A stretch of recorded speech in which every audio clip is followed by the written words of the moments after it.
PDAC 2026, day number 2. It's very crowded here.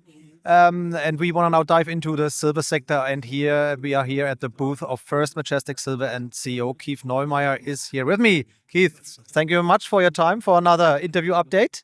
Well, great seeing you again, Tim, and pretty crazy show. I don't know if I've seen so many people at the PDAC ever.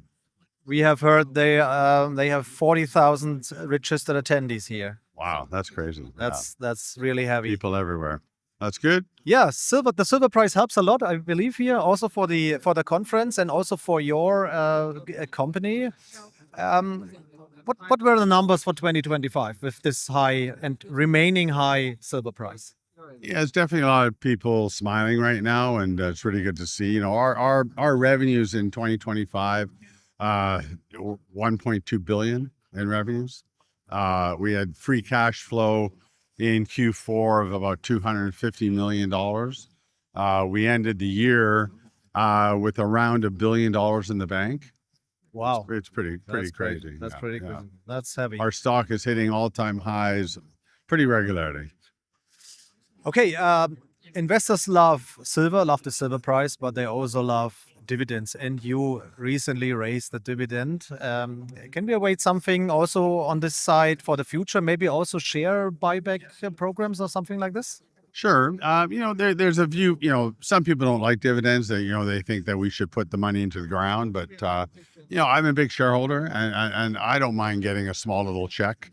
With 1 billion in the bank, put everything into the ground, that's heavy. It's not a lot of money, but, get a little bit of check, a little check in the mail. It's, puts a smile on people's face, I think. And it's 2% of revenue. So it's designed to really follow the silver price. So as the silver price goes up, revenue goes up, the dividend goes up. That's the theory, right? Yeah. So that's what we've done. We've had it in place for about 5 years now. And on share buybacks, we did some share buybacks mid last year when the stock was under a little bit of pressure, but the stock's been on fire over the last 3-4 weeks, and I just don't want to chase it. So we haven't been buying that stock lately. Okay. So your silver mines work pretty good, much revenue. Let's come to your gold mine, Jerritt Canyon, where you had pretty nice drilling results there in the last few months. With this high gold price, can we maybe await that you could make a decision to bring Jerritt Canyon back into production? Well, yeah, to give you some history. So when we shut it down, gold was trading at $1,600 an ounce. Our all-in sustaining cost at the time was $2,400. So we were losing money. And we really had no choice. But in this environment, you will see a news release out in about 2 to 3 weeks, and it'll answer your question more specifically. Okay. But we have been working on a restart program. Okay. And, I don't want to get into the details on that because it's going to take a while.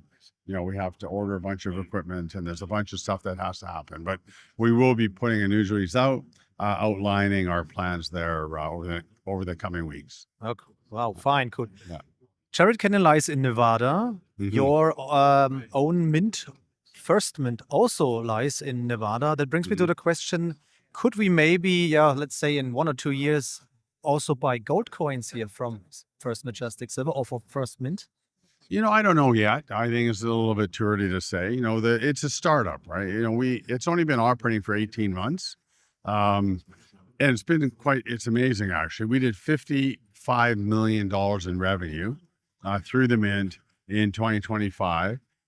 We made $24 million in profit on that. Q4 was a record quarter. It was just the silver flying out the door was incredible. We're getting about 100 orders a day currently through the mint. It's pretty exciting. And first step, we're going to expand it. So we had 12% of our production go through the mint in 2025. Yeah. 12% of our silver production. Once we get that up to 20%, 25%, then we might start looking at gold. Okay. Yeah. Let's speak a little bit about 2026. What are production plans? Well, it's going to be a relatively flat year on production compared to 2025, and that's really a result of us being able to mine lower grade ore. Because you can imagine, you're underground, and let's say your tunnel is 3 meters wide, and you're leaving 100-gram material on the walls that weren't economic when silver was $25, but now you have 5 meters that are economic. So you can pull all that rock out of the ground and get it up to the mill.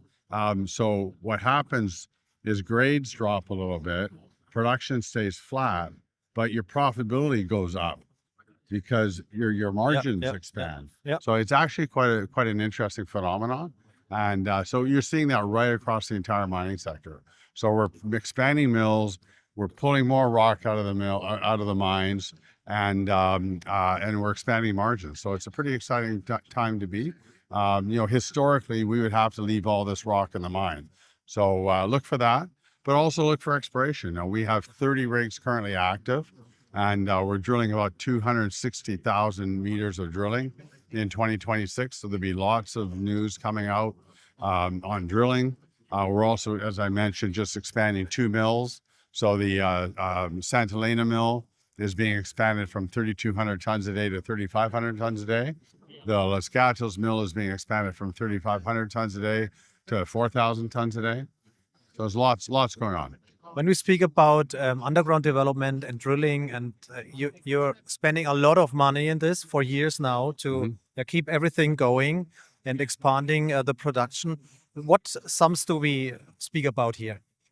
What amount of money do we speak about here? I saw more than $100 million spending in underground development and in drilling, and So our drilling program in 2026 is 43 million. Our underground development is 90 million. So people have to understand that mining is very expensive. You've got you're blasting away, making big tunnels, a kilometer or half a kilometer under the ground, pulling all that rock out and creating waste piles, and you're trying to get into the ore. And it could take you a year. You drill a hole 1 or 2 kilometers ahead of you from surface, and there's some gold or silver there. Then you got to build a tunnel to it, and it'll cost you $2-3 million to build a 1 kilometer tunnel, and it'll take a year to do it. So, but if you don't do it, then your production's going to drop. So if you want to keep your production going, you just got to spend the money. Replace your resources and reserves. You got to spend the money. Sure. Okay. So.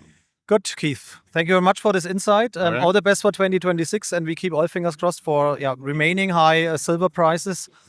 And I'm really looking forward for this news about Jerritt Canyon. Were you going to see you when Stuttgart next time, or? For sure. Okay, good. Maybe then we should do an update interview. Yeah, for sure. That's Absolutely. a good plan. Let's do that. Thank you very much. Okay. Yeah, ladies and gentlemen, that was Keith Neumeyer, CEO of First Majestic Silver. You heard it. The company is really printing money here because they are doing a really good job. They are investing a lot of money in development and drilling.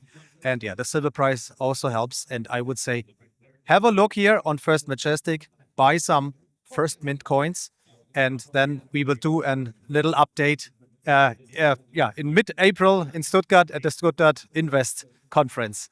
And therefore, bye-bye from Toronto. And we'll have some coins and silver in Stuttgart when we're there. Okay.